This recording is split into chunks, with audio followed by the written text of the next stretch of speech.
வணக்கம் மக்களே, welcome to Tamil trading tips and tricks channel. நம்ம இந்த வீடியோவில் எதை பற்றி பார்க்க போகிறோம் அப்படின்னு பார்த்தீங்கன்னா, ஒரு ஆப்ஷன் பையராக இருக்கிறவனுக்கு என்னென்ன விஷயம் தெரிஞ்சிருக்கணும், அவன் எப்படியெல்லாம் கால்ஸ் எடுக்கிறாங்க இப்போதைக்கு. இப்போ நீங்கள் ஒரு ஆப்ஷன் பையர் ஆக போகிறீங்க அப்படின்னா, இப்படி எந்தெந்த மாதிரிலாம் கால் எடுக்கலாம், எந்த மாதிரிலாம் எதெல்லாம் உங்களுக்கு தெரிஞ்சிருந்தால் மட்டும்தான் நீங்கள் கால்ஸ் எடுக்கணும். ஓகே, அப்படிங்கிறத பற்றி ஒரு கம்ப்ளீட் ஒரு பேசிக்கான வீடியோஸ் பார்த்துருவோம். இது இந்த வீடியோ ரொம்ப ஹெல்ப்ஃபுல்லாக இருக்கும் ஆஸ் ஆப்ஷன் பையராக. ஏன்னா எனக்கு தெரிஞ்சு மோஸ்ட் ஆஃப் ஸ்டாக் மார்க்கெட்டில் கேரியர் ஸ்டார்ட் பண்ணுற எல்லாருமே, ஓகேவா, நான் வரப்போகிற அப்படி எல்லாருமே முதல்ல ஈக்விட்டின்னு ஒன்று ஆரம்பிப்பாங்க. அதில் ஒரு என்னை பொறுத்த வரைக்கும் ஈக்விட்டினாலே ஒரு நல்ல ஒரு வருஷம் 2 வருஷம் வெயிட் பண்ணால் தான் நல்ல ஒரு ப்ராஃபிட் பார்க்க முடியும். ஸோ எல்லா ட்ரேடருமே ஒரு 10 நாள் 15 நாள் ட்ரை பண்ணி பார்த்துட்டு பெருசாக ப்ராஃபிட் எடுக்க முடியல அப்படின்ட்டு நெக்ஸ்ட் அவங்க திரும்புகிற ஒரே பக்கம் ஆப்ஷன் தான். அதுலேயுமே நிறைய ட்ரேடர்ட்டு நிறைய பணம் இருக்காது. ஸோ செல்லர் ஆக முடியாது, அவங்களுக்கு செல்லிங் வாங்குற அளவுக்கு அமௌண்ட் இருக்காது. ஸோ ஆப்ஷன் பையிலேருந்து தான் ஆரம்பிக்கணும் அப்படிங்கிறது தான் அவங்க ஆரம்பிப்பாங்க. ஸோ அவங்கள மாதிரி ஆளுகளுக்கும் ஆப்ஷன் பையை பண்ணிகிட்டு இருக்கவங்களுக்கும் இந்த வீடியோ ரொம்ப ஹெல்ப்ஃபுல்லாக இருக்கும். வாங்க வீடியோக்குள்ளே போகலாம். ஓகே, முதல்ல பார்த்துட்டேன்னே, இதில் நம்ம என்ன பார்க்க போகிறோன்னா, எப்படி கால் புட் எடுக்கிறாங்க அப்படிங்கிறதையும் பார்ப்போம். நம்ம எப்படி எடுக்கணும் அப்படிங்கிறத. இது only completely for option pier.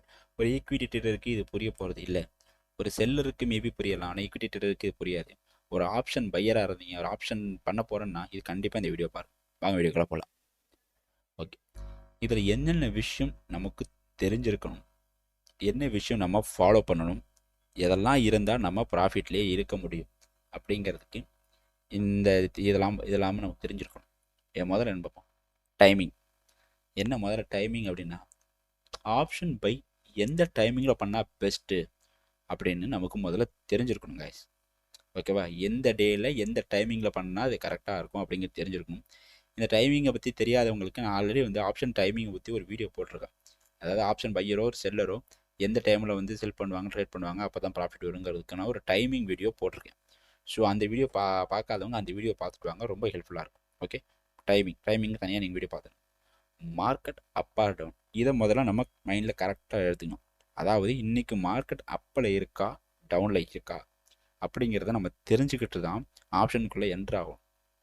Okay, ஹெட்ஜிங்கை விட்டுருங்க. ஒரு ஆப்ஷன் ட்ரேடராக நான் இன்றைக்கி ட்ரேட் எடுக்க போகிறேன்னா அவருக்கு தெரிஞ்சிருக்கும். ஏன்னா மார்க்கெட் டவுனில் இருக்க ஒரு மார்க்கெட்டில் போய் நம்ம ஒரு கால் ஆப்ஷனை வாங்கி வச்சு புரியுதா, அந்த மேபி அந்த ஷேர் மட்டும் ஏறிக்கிட்டு இருக்கும்.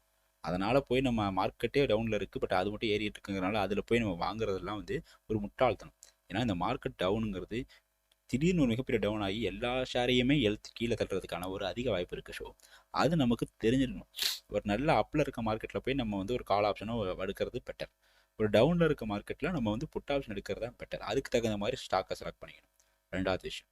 மூணாவது, ஒரு ஸ்டார்ட் பண்ணுறோம், இப்போ தான் நம்ம ஆப்ஷனே ஓரளவுக்கு தெரியும், பட் நம்ம இப்போ தான் ஸ்டார்ட் பண்ணுறோம்னா ப்ரீமியம் கம்மியாக உள்ளதுலேயே போகும்.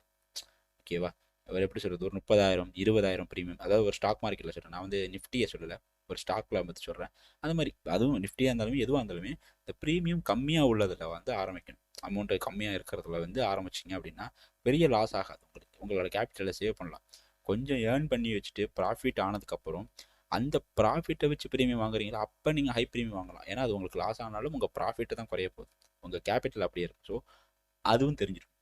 மூணாவது, இந்த வால்யூம் ஓப்பன் இன்ட்ரெஸ்ட் அப்படின்னா என்னன்னு தெரிஞ்சிருக்கணும். தெரியாதவங்களுக்கு நான் ஒரு வீடியோ போட்டிருக்கேன், நீங்கள் அதில் போய் பார்க்கலாம். ஸோ எது ஹை வால்யூமில் இருக்குது, ஓப்பன் இன்ட்ரெஸ்ட் எதுக்கு ஹையாக இருக்குது அப்படிங்கிறத பார்த்து நம்ம ஆப்ஷன் கால் எடுக்கணும். ஓகேவா, இது ரெண்டுமே ஒரு ஹையாக இருக்குது, நம்ம செல்லரோட பையர் அதிகமாக இருக்காங்க, இப்படிலாம் பார்த்துக்கிட்டு தான் நம்ம உள்ளே என்ட்ரு ஆகணும். ஓகே, 4வது விஷயம். 5வது விஷயம், நீங்கள் ஒரு மைண்ட் செட்டில் ஒரு ப்ரீமியம் அமௌண்ட்டை போட்டு வச்சுட்டு அதுக்கு ஸ்டாப் லாஸை நீங்கள் ரெடி பண்ணிக்கிட்டு ஒரு டார்கெட் ரெடி பண்ணிக்கணும். ஓகேவா, இப்போ நம்ம ஒரு கால் ஆப்ஷன் நான் வாங்க போகிறேன் கிளிக் பண்ணுறதுக்கு முன்னாடி நம்மளோட டார்கெட் ப்ராஃபிட் வந்தால் எவ்வளோ வரணும், லாஸ் வந்தால் எவ்வளோ வரணும் அப்படிங்கிறது கிளியராக நீங்கள் எழுதி கூட வச்சுக்கிட்டு தான் நீங்கள் என்ட்ரு எடுக்கணும். ஓகேவா, அவங்களுக்கு இப்போ சொல்கிறது புரியுதா அப்படின்னா, அதாவது இப்போ நான் ஒரு 20,000க்கு ஒரு ஆப்ஷன் வாங்குறேன், கால் ஆப்ஷன் வாங்குறேன் அப்படின்னா எனக்கு 7,000 ப்ராஃபிட் வந்தால் போதும் அதில் அப்படிங்கிறது மைண்ட் செட்டில் ஏற்றிக்கணும். 7,000 இல்லை எவ்வளோ நீங்கள் ப்ராஃபிட் வைக்கிறீங்களோ அதுக்கு தகுந்த மாதிரி உங்களோட அனாலிசிஸ் தகுந்த மாதிரி டார்கெட்டை செட் பண்ணிக்கணும். இல்லை ஸ்டாப் லாஸ் எப்படி பண்ணணுங்கிறத நான் இன்னும் வீடியோ போடுறேன், பட் அது தெரிஞ்சவங்களுக்கும் அந்த ஸ்டாப் லாஸ் கரெக்டாக போட்டு எனக்கு இவ்வளோ வருது லாஸு, இந்த ட்ரேடில் எனக்கு லாஸ் வந்தால் 3000 தான் லாஸ் வரணும் அப்படிங்கிறத கிளியராக ஃபிக்ஸ் பண்ணி வச்சுக்கிட்டு தான் நீங்கள் என்ட்ரு ஆகும். அந்த மாதிரி ஸ்டாப் லாஸையும் டார்கெட்டையும் கிளியராக மைண்ட் செட்டில் வச்சுட்டு போம். டோன்ட் ஓவர் ட்ரேட் போட்டுருக்கோம் பார்த்தீங்களா, அது அதாவது நம்ம இன்றைக்கி ஒரு லாஸ் எடுத்துட்டோம் அப்படின்னா திருப்பி அந்த லாஸை சரி பண்ணுறதுக்காக நீங்கள் ட்ரேட் எடுத்துக்கிட்டே போனீங்க, லாஸை சரி பண்ணணும் அதனால் நான் ப்ராஃபிட் எடுக்கணும் அப்படி பண்ணிங்கன்னா கண்டிப்பாக உங்களுக்கு மேலும் மேலும் மேலும் மேலும் லாஸ் தான் வந்துக்கிட்டு இருக்கும். ஸோ இன்றைக்கி ஒரு லாஸ் ஆயிடுச்சுன்னா அப்படியே அதை விட்டுட்டு அடுத்த நாள் ட்ரேட் பண்ணுறதா மைண்ட் செட்டில் கொண்டு வாங்க. அதுதான் எப்பயுமே ஹெல்ப்ஃபுல்லாக இருக்கும். ஓகேவா? இன்றைக்கி உங்களுக்கு லாஸ் ஆனால் பிரச்சனை இல்லை, இன்னும் ஒரு 4 நாள் இருக்குது உங்களுக்கு ட்ரேட் ப்ராஃபிட் கொடுக்கும் அப்படிங்கிற தைரியம் மன தைரியத்தோடு இருக்கும். இன்றைக்கி லாஸை நான் சரி பண்ணுறேன்னு உட்காந்திங்கன்னா அது மேலும் மேலும் மேலும் மேலும் லாஸை கொடுக்கும். So don't over trade. Okay, அது மாதிரி ஒரு பிகினராக இருக்கோம் நம்ம அப்படின்னா அந்த எக்ஸ்பைரி டேட்டுக்கிட்ட ட்ரேடே பண்ணாதீங்க. அதாவது இப்போ நிஃப்டி அதெல்லாம் எடுத்தோன்னா தேர்ஸ்டே வந்து வீக்லி எக்ஸ்பைரி இருக்கும் தெரியுமா, அந்த டேயில் போயிட்டு நம்ம வந்து ட்ரேட் எடுக்கிறதும் வந்து ஒரு அவாய்ட் பண்ணணும். அதே மாதிரி மந்த்லி எக்ஸ்பைரிலையுமே அவாய்ட் பண்ணணும். ஏன்னா உங்களுக்கு தெரியும் நாலு சொல்லுவோம் ப்ரீமியம் குறையும் அப்படிங்கிற போது அதை புரிஞ்சுக்கிறதுக்கு கொஞ்சம் நாள் ஆகும் ஆஸ் அ பிகினராக. ஸோ அதையும் பண்ணாதீங்க. ட்ரேடிங் சைக்காலஜி கைஸ், இது ரொம்ப ரொம்ப முக்கியம். நான் இதில் சொன்னேன் இந்த மொத்தம் இத்தனை டாபிக் இருக்கு இல்லையா, இத்தனை ஐட்டம் சொன்னேன் இல்லையா, இதில் எதை ஃபாலோ பண்ணலைனாலுமே பிரச்சனை இல்லை கைஸ். ஆனால் இந்த ட்ரேடிங் சைக்காலஜி இல்லாமல் உள்ள என்ட்ரானீங்கனாலே அவ்வளோதான் கைஸ். ஒன்றும் இல்லை, இந்த ட்ரேடிங் சைக்காலஜி இருக்குன்னு அர்த்தம் இருக்குது எனக்கு தெரியும் அப்படின்னாலே அதுக்கு அர்த்தம் நீங்கள் இதெல்லாம் ஃபாலோ பண்ணுறீங்க அப்படிங்கிறது தான். ஓகேவா? சிம்பிள். இந்த ட்ரேடிங் சைக்காலஜி ட்ரேடிங் சைக்காலஜின்னு போட்டிருக்காங்களா, அது ஒன்றும் இல்லை, இது அத்தனைக்கும் லேர்ன் பண்ணுறதுக்கு பேர் தான் ட்ரேடிங் சைக்காலஜி. ஓகே, அதான் இவ்வளோ தான் வேணும், இவ்வளோ இருந்தால் தான் வரும் அப்படிங்கிற ஒரு சைக்காலஜி வேணும், பேராசை இருக்கக்கூடாது. அந்த கரெக்டான ஒரு விஷயத்தோட என்ட்ரானீங்கன்னா மட்டும்தான் நீங்கள் வந்து இந்த ஆப்ஷன் ட்ரேடிங்கில் ட்ரேட் பண்ண முடியும். ஒரு பையரா செல்லருக்கு வித்தியாசம், பையரா இது கண்டிப்பாக வேணும். நான் இதில் டைமிங்கை பற்றி ஒரு வீடியோ போட்டிருக்கேன். மார்க்கெட் அப் அண்ட் டவுன் பற்றி பெருசாக தெரிய தேவையில்லை. ப்ரீமியம் பற்றி உங்களுக்கு தெரியும். வால்யூம் ஓப்பன் இன்ட்ரெஸ்ட் வீடியோ போட்டிருக்கேன். பட் ஓப்பன் இன்ட்ரெஸ்ட்டை பற்றி சில பேர் தெரியலன்னு சொல்லியிருந்தீங்க, அதுக்கு தனியாக வீடியோ போடுறேன்.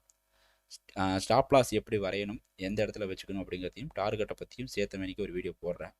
ஓகே, அந்த மாதிரி ட்ரேடிங் சைக்காலஜிக்கு ஒரு மிகப்பெரிய வீடியோ போடுறேன். ஆஸ் அ ட்ரேடர், ஆப்ஷன் ட்ரேடராக நீங்கள் என்ன பண்ணீங்க, என்னோடய ஸ்டூடெண்ட்லாம் நிறைய தப்பு பண்ணியிருக்காங்க. ஸோ நானும் ஆரம்ப கட்டத்தில் பல தப்பு பண்ணியிருக்கேன். ஸோ அந்த எல்லா தப்பையுமே வச்சு ஒரு ட்ரேடிங் சைக்காலஜி வீடியோ போடுறேன். ஸோ அதை பார்த்துட்டு நீங்கள் வந்து அதுக்கப்புறம் ட்ரேட் எடுக்கலாம். ஏன்னா அந்த ட்ரேடிங் சைக்காலஜி தான் ரொம்ப முக்கியம். நீங்கள் தப்புலேருந்து மட்டும் தான் கற்றுக்க முடியும். ஸோ நீங்கள் உங்கள் பணத்தை வச்சு தப்பு பண்ணுறதுக்கு பதிலாக நான் பண்ண தப்பையும் என்னோடய ஸ்டூடெண்ட் பண்ண தப்பையும் நான் உங்களுக்கு சொல்கிறேன். ஸோ அந்த தப்பை நீங்கள் பண்ண தப்பாக நினச்சிக்கிட்டு அதை பண்ணாமல் இருந்தீங்கனாலே போதும், நீங்கள் நல்லா ப்ராஃபிட்டாக இருக்கலாம். தேங்க்யூ கைஸ், தேங்க்யூ ஃபார் வாட்சிங். இந்த வீடியோ உங்களுக்கு பிடிச்சிருக்கும் அப்படின்னு நினைக்கிறேன். நெக்ஸ்ட் வீடியோவில் பார்ப்போம். ஒரு ஆப்ஷன் பையருக்கு இது எல்லாமே முக்கியம். ஸோ அதை நீங்கள் மனசில் வச்சுக்கோங்க, ஒரு ஸ்க்ரீன்ஷாட் எடுத்து கூட வச்சுக்கோங்க. ஸோ இது எல்லாமே நம்ம இன்றைக்கி ஃபாலோ பண்ணியிருக்கோமா அப்படிங்கிறத மட்டும் பார்த்துக்கோங்க. தேங்க்யூ கைஸ், தேங்க்யூ ஃபார் வாட்சிங்.